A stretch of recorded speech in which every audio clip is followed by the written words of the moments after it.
equanimity, equanimity, equanimity. Oh Lord. I think it just gets worse as I keep trying. All right. He had suffered from alcoholism for many years, and that particular day had seemed no different from any other. Yet, in a simple, wondrous moment, his life was transformed. Maybe I should look that up. He hasn't had a drink since. He did not describe his experience in religious terms. All he knew was that nothing he had learned and nothing he had done had made it happen. This is a spiritual experience I learned about from recovering addicts. The unique phenomenon that sparked my professional personal journey into psychology and spirituality. I can only call it deliverance. There is no physical, psychological, or social explanation for such sudden empowerments. People who have experienced them call them miraculous. In many cases, these people have struggled with their addictions for years. Then suddenly, with no warning, the power of the addiction is broken. To me, deliverance is like any other miraculous physical, emotional, or social healing. It is an example of supernatural or extraordinary grace, an obvious intervention by the hand of God in which physical structure and function are changed and growth toward wholeness is enabled. In the case of addiction, healing takes the form of empowerment that enables people to modify addictive behavior. I am choosing my words carefully here. Deliverance enables a person to make a change in his or her behavior. In my experience, deliverance does not remove the addiction and its underlying attachments. Something obviously happens to the systems of the brain when deliverance occurs. Either the addicted systems are weakened, or the ones seeking freedom are strengthened, or both. But there is still a role for continued personal responsibility. Considerable intention and vigilance are still necessary. I have witnessed many healings of substance and non substance addictions, and of many other disorders. In none of these miraculous empowerments were people freed from having to remain intentional about avoiding a return to their old addictive behaviors. The real miracle was that avoidance became possible. The person could actually do it. Deliverance does not remove a person's responsibility. It does empower the person to exercise responsibility simply, gently, and effectively.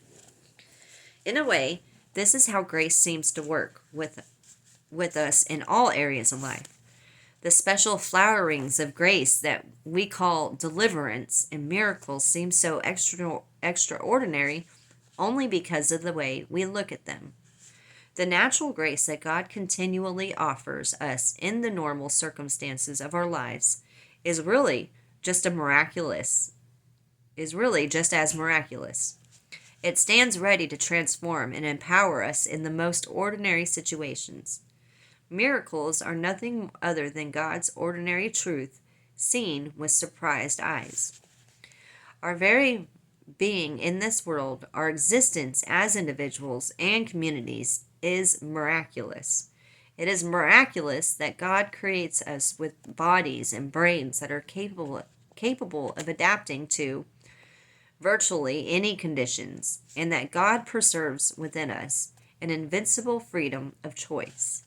It is no more miraculous that God can thaw the most frozen of our adaptations and massively, instantaneously empower our freedom of choice.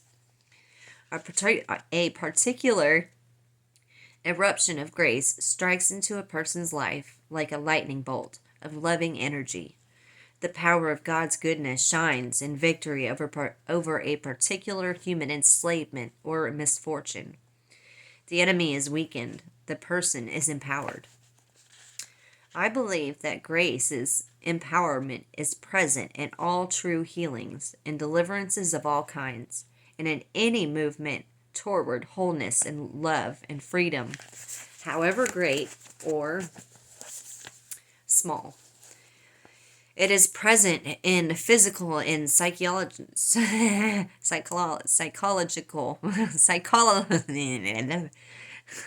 psychological, there we go, healing, in social and political reconciliation, in cultural and scientific breakthrough, in spiritual deliverances from evil, in religious repentance and conversion, and in the ongoing process of spiritual growth.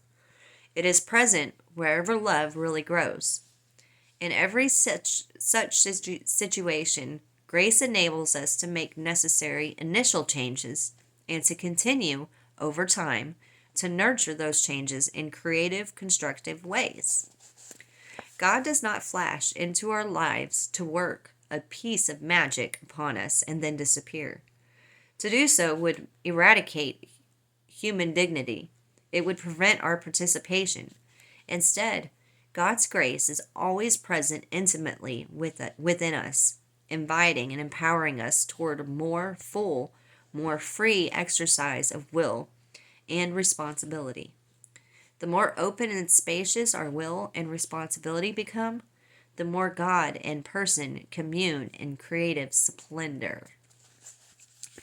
We are never simply visited with a healing or deliverance, which we can then safely forget.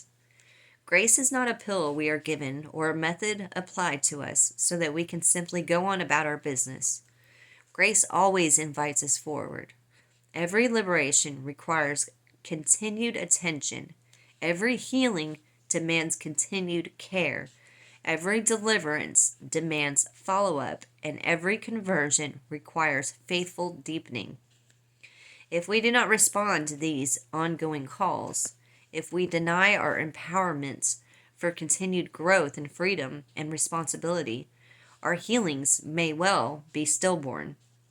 Then, as in Jesus' words about evil spirits returning to a house swept clean, our last condition may turn out to be worse than our first. The next section is gentle victories. Okay. I have repeatedly emphasized the role of human will in deliverance because it is all too easy to see deliverance as entirely God's business. Similarly, I have emphasized the role of grace in asceticism and reformation because we can be tempted to see them as deepening entirely on human effort. I can say with certainty that every authentic movement toward freedom involves both grace and will, but it is impossible to describe just how grace and will interact. If we were to look only at God's transcendence, we could develop an explanation based on God's actions and our responses. Similarly, if we concentrated only on God's immanence, we could develop a psychological explanation based on our journey toward individuation and discovery of the true self. But God is both immanent and transcendent, so any either-or explanation is bound to be insufficient. We are left with mystery. Here we find another meaning of consecration, the willingness to participate in mystery through faith instead of through comprehension. Because I cannot explain this co-inherence of grace and will, I must turn away from objective discussion and tell some stories. Instead, I have chosen to relate the experience of 3 people who have overcome addiction. These people were not particularly interested in spiritual growth. They simply wanted to be free of their addictions. Their stories reveal the mysteries and gentle ways in which reformation and deliverance interact. All 3 are success stories because of one fact. The people did not fill up the space left by their addictions. How and why they were empowered to live within this spaciousness remains a mystery. The man who experienced equanimity on the way to the grocery store was a middle-aged steel worker. He had been struggling with alcoholism for many years. He had reformed his behavior on at least 7 occasions and had been dry for as long as 8 months at a time. He had been in individual and group psychotherapy and had attended AA. He intellectually understood AA's surrender to a higher power, but as he put it, I never truly knew what it was or how to do it. He had experienced several rock bottoms, but there had been nothing liberating about them.